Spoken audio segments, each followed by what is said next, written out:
First, we start the fighter from the blue corner. He's wearing the white trunks, bearing the Philippine flag. Official weight, 136 pounds. He has an undefeated record of 3 wins and is now representing the Hearthstone Boxing Stable of Bangar La Union. Ladies and gentlemen, Romney Ramil. And his opponent across the ring from the red corner. He's wearing yellow trunks with black trims. Official weight, 137 pounds. He has a record of 3 wins and 4 losses with 1 draw. And representing the El Tigre Boxing Stable of Mandaluyong City, Sherwin Lombres.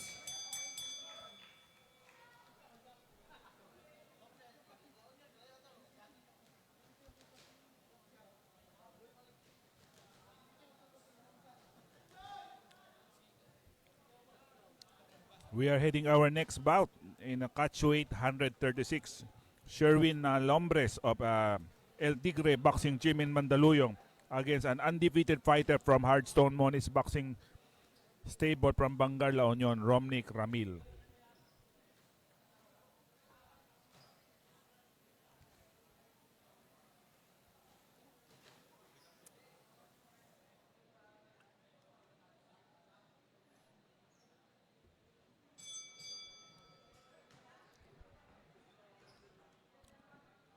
Hundred 136, typically lightweight ang category nitong dalawang fighter na to.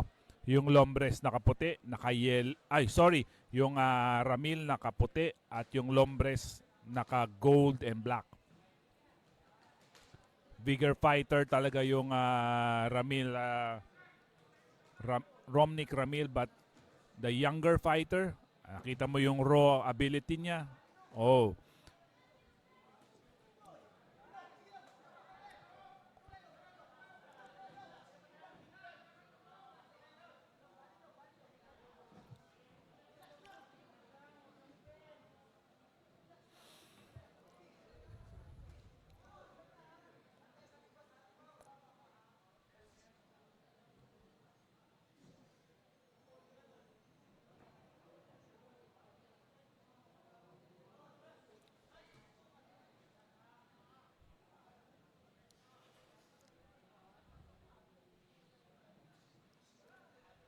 Lombres trying to penetrate the guard of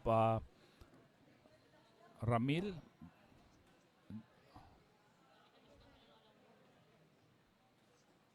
Left did connect for Ramil. Romnick Ramil from Hardstone Moniz Boxing Stable dyan sa Bangar La Union. Kakapunta lang natin sa lugar na yan. Napakagandang lugar dyan at I think yung mga local government unit nila dyan medyo sumusuporta din sa mga local boxing at kakapaboxing lang dyan sa San Fernando La Union.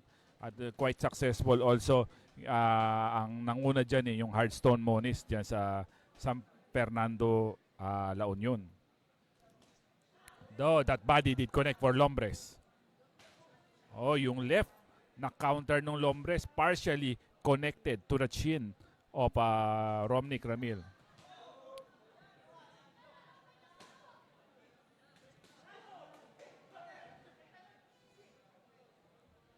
Both fighters are having good showing dito sa start of round number 1, or should I say the middle part of round number 1.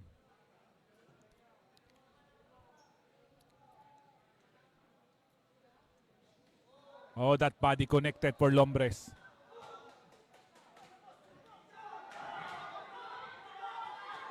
Yun, tumama. Tumama yung Lombres. Yung counter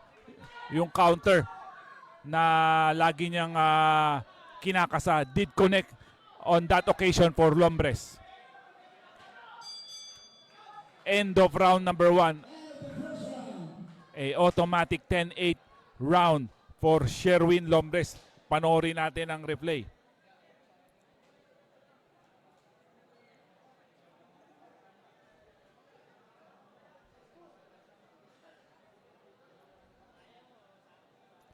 Ganda ng movement ng Lombres on that occasion. He's just waiting and waiting for that counter to come. Eh. So, ayun. That counter right did connect for Lombres to gain a knockdown on round number 1. We'll see kung makakabawi itong undefeated fighter natin na si Romnick Ramil sa round number 2. It's a big disadvantage kasi pag bumaksak ka bago so it's a 6-round affair. It's a 6-round affair. 6 na round pala to. So tingnan natin kung makakabawi yung Roda at yung Romnick Ramil kung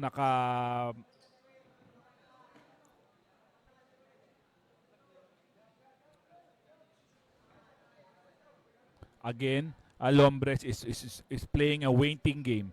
Ano yung waiting game? He is that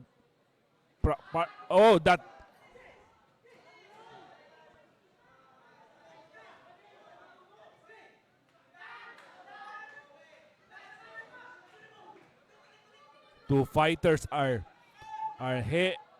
punishing each other with some great punches. Talagang counter ang laban ng Lombres eh. Hinihintay kanyang pumasok at magkamali bago niya ibabato yung mga ano niya. Etong Ramil naman is the aggressive one. Talagang papasukin kanya and then paparamdam niya sa iyo yung power niya.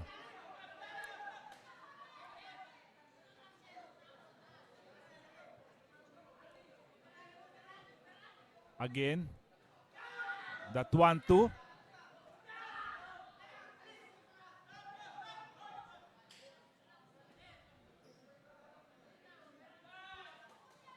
Timeout.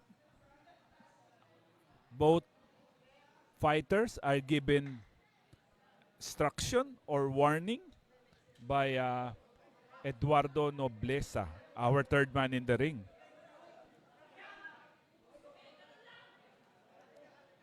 Siguro kailangan na ma-establish din ni Ramil yung jab niya kasi mas mahaba yung galamay niya kaysa kay Lombres. Kaya lang, pag bumitaw yun, again! Lombres did connect with that counter right hook that almost sent Ramil down again to the canvas.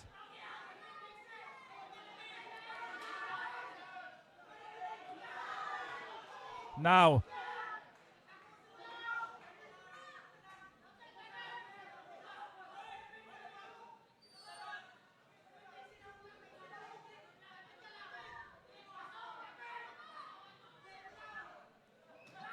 that body will hurt being connected for Lombres.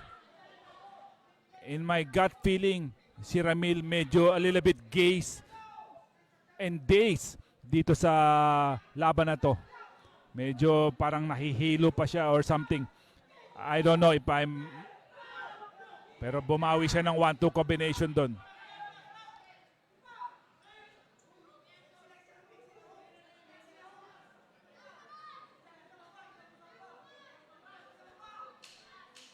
So far, si Sherwin Lombres is showing ways how to win a fight. Nung round number 1, nakascore siya ng knockdown. Nung round number 2, he almost decked Romnick Ramil again on the second round with that counter right again.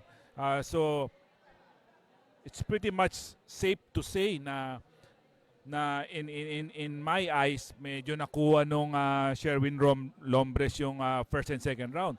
So we will see kasi sa 6 na round, 6-round affair na pa-boxing, if you score a first round knockdown, obviously 10-8 yun. Pag nakuha mo yung second round 10-9 yun. Halos 3 round na nakukuha.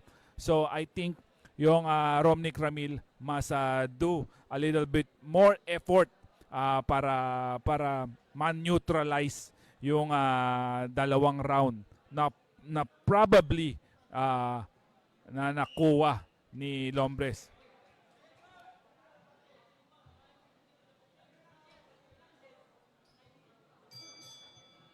round number 3 of this scheduled third round of it. Catch weight to 136 weight category. So 1 pounds above lightweight division. So again, the same style for Sherwin Lombres. Waiting for Ramil to make a mistake.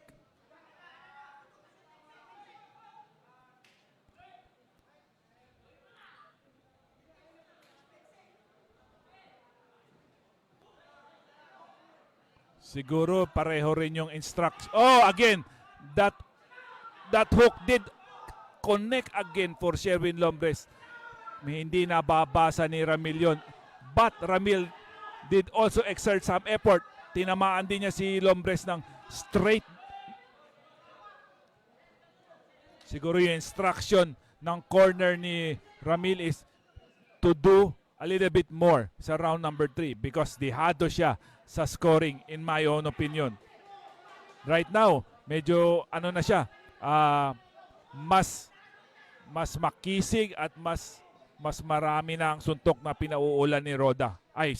Sorry, Romnick Ramil.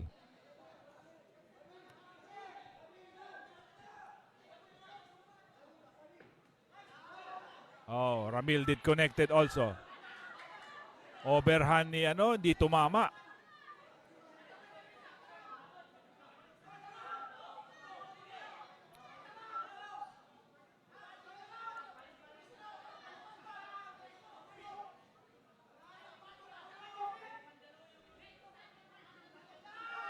Nice 1-2 again by Lombres, hitting Ramil on the temple.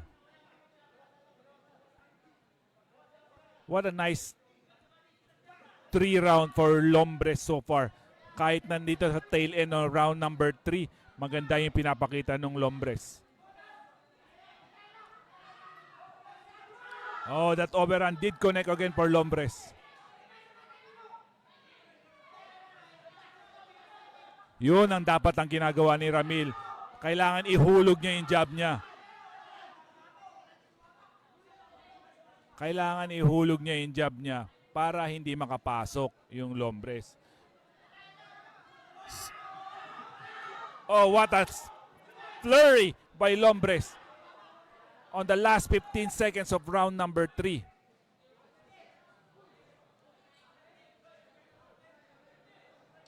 Ten seconds left, round number 3.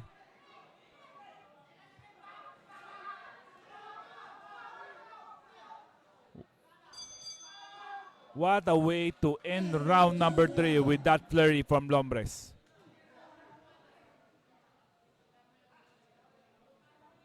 Yung Ascano po, susunod na po dito. Lahat ng nag-aabang kay Brian Ascano.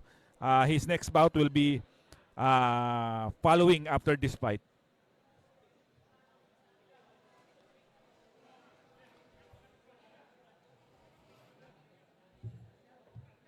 Ang main event po natin si Ayman Abubakar against Kishon Lakishon Singh.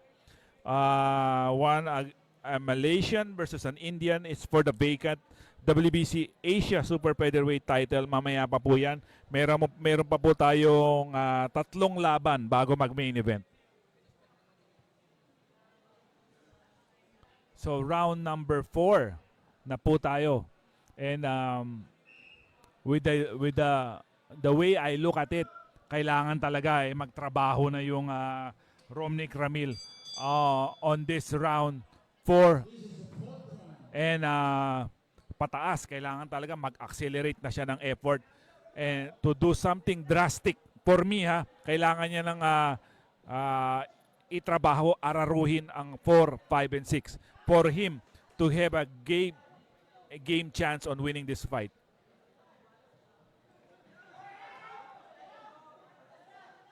Oh, yung mga ibang nagko-comment, sabi panalo daw yung naka-gold. Yung naka-gold po si Sherwin Lombres ng El Tigre Boxing Gym ng Mandaluyong City.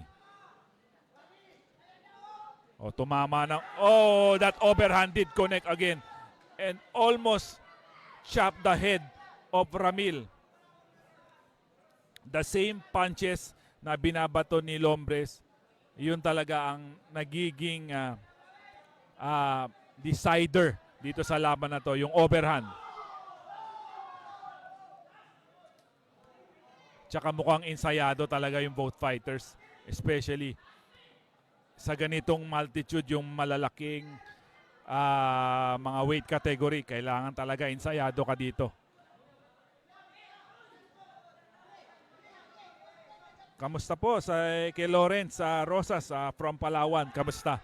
Thank you for watching yan sa Palawenyo nating mga kaibigan dyan. So nasa round number 4 na po tayo ng schedule 6 round between Sherwin Lombres against Romnick Ramil. Lombres po yung nakadilaw. Nakaputi po yung Ramil. But sa boxing, you never know. Lalo na sa mga malalaking division, malalaking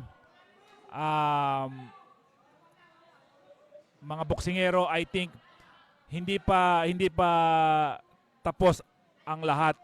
Basta may power ka, you have the power, and one good punch could change the complexity of the fight. Yan ang pwedeng gawin ni Romnick Ramil, because I think he is a little bit behind on points on going round number 4 of this 6-round affair.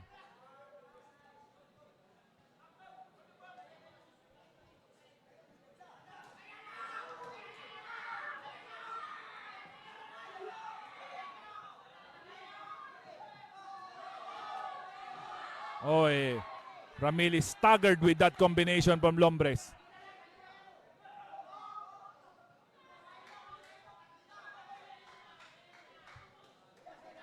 Joel Garcia po, second to the last po siya. Second to the last. Again, that left did connect for Lombres. To end round number 4.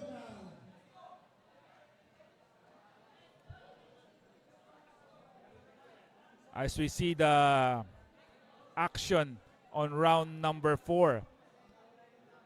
Both fighters are having moments sa round number 4, but I think Lombres do a little bit more on round number 4.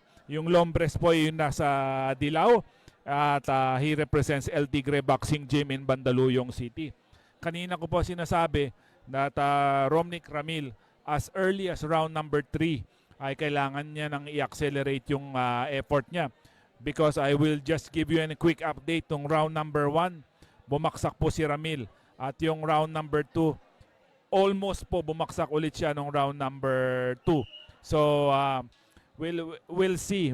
In a 6-round affair, medyo mahirap humabol, pero ang factor may lakas itong si Ramil, and one punch could spell him from losing and winning this fight.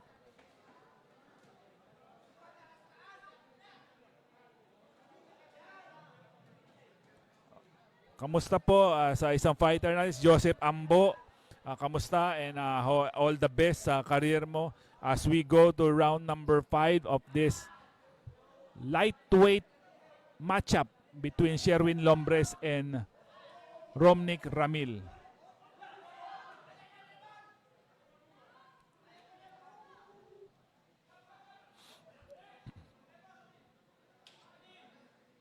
Sabi ni Coach Jovil Marayan, knockout na lang daw ang tsansa nung Romnick Ramil. We'll see. What a punch by Lombres. That body-head combination did connect for Lombres on that instant. Pero yung tibay din ng Romnick Ramil nandun din talaga. A lesser of a boxer, tingin ko umayaw na, pero I think etong Ramil medyo matibay at may puso din sa pagbaboxing. An overhand miss by Lombres. Yun yung overhand na tumatama lagi kay Lombres. Pero this time, the Lombres niya na sinubukan, hindi naging successful. But we are a minute and 20 left on round number 5. After this, yung final round na, ayun na naman yung 1-2 ni Lombres. Tumama na naman. Very, very good performance so far for Sherwin Lombres of El Tigre Boxing Gym na nakalugar sa Mandaluyong.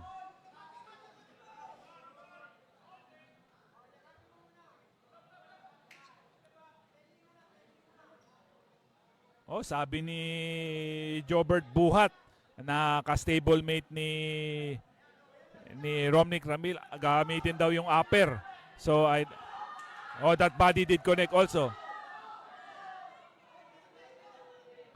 Napapansin ko pag yung mga a minute 30 seconds left on the round number 1, medyo nagpa-flurry talaga tong Lombres. He is trying to impress the judges na ibigay sa kanya yung round because technically even though pareho silang Pilipino, syempre promotion to ng kalaban niya at saka talagang gustong-gusto niya manalo. So 10 seconds left on round number 5.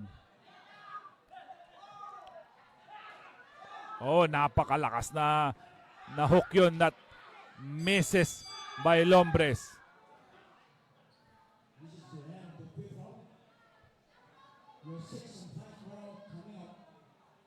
Thank you for watching and thank you for your kind words po. Pasensya na po kayo but sometimes medyo nagkakamali tayo because we are doing the commentary by our own and I am your commentator for this fight card given by Hardstone Moniz Promotion. I am Alvin Esgo of Real Fight PH. Maraming salamat po. Pagpasensyaan nyo na po ang aking boses, ang aking kaunting nalalaman sa pagbaboxing and thank you for sharing this live stream and this commentary with me. Thank you very much po. At bukas po mayroon tayo ulit na live. Tayo naman po ay pupunta sa Elorde Tandansora sa Quezon City para sa isang action pack card. This time naman bigay ng UKC promotion. Bukas po, abangan nyo po yan sa Elorde TV. Sabi nung mga ibang nagko-comment, ang ways na raw para manalo yung Roda is knockout. So tingnan natin kung magagawa ni Ramil yung sinasabi nilang ang kailangan na lang daw ng chance niya ay mapanakaut si Lombres. So we'll see. And he is accelerating right now and trying to pressure Lombres.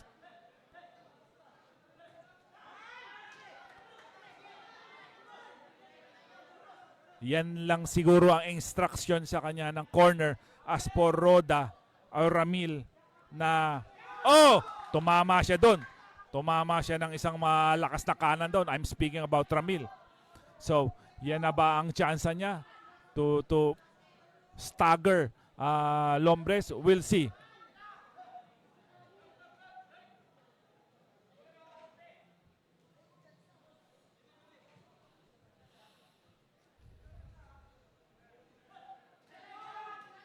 A jab body combination for Lombres.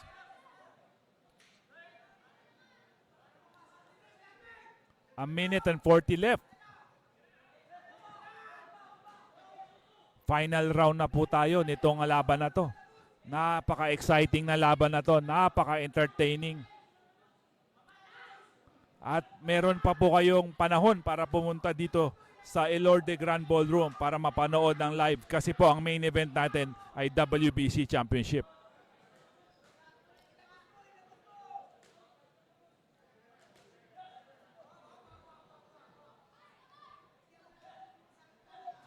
Oh, that hook connected to the jaw of Ramil.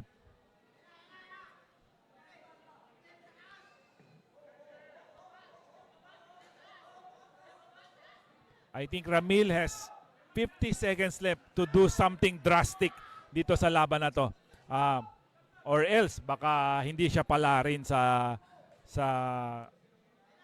competition na to. So, again, tumama na naman yung Lombres. Power punches, pero believe ka doon sa Ramil. take that punches kanina pa from first to sixth round. Talagang matibay din talaga yung Romnick Ramil, who represents Hearthstone Moniz Boxing in Bangar, La Union.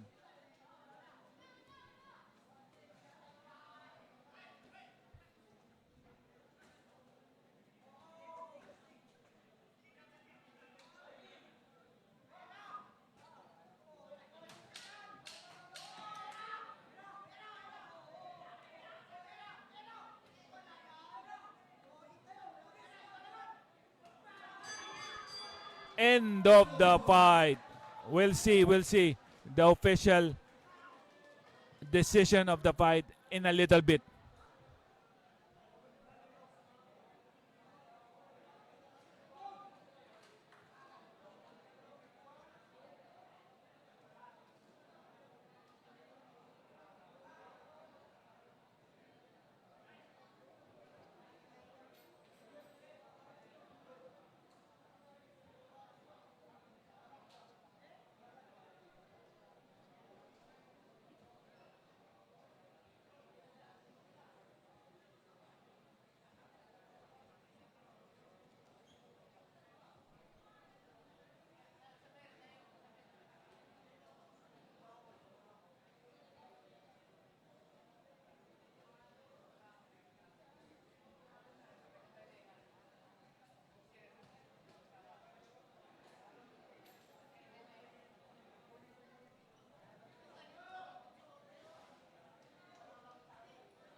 Abangan po natin. Ito na po ang official announcement.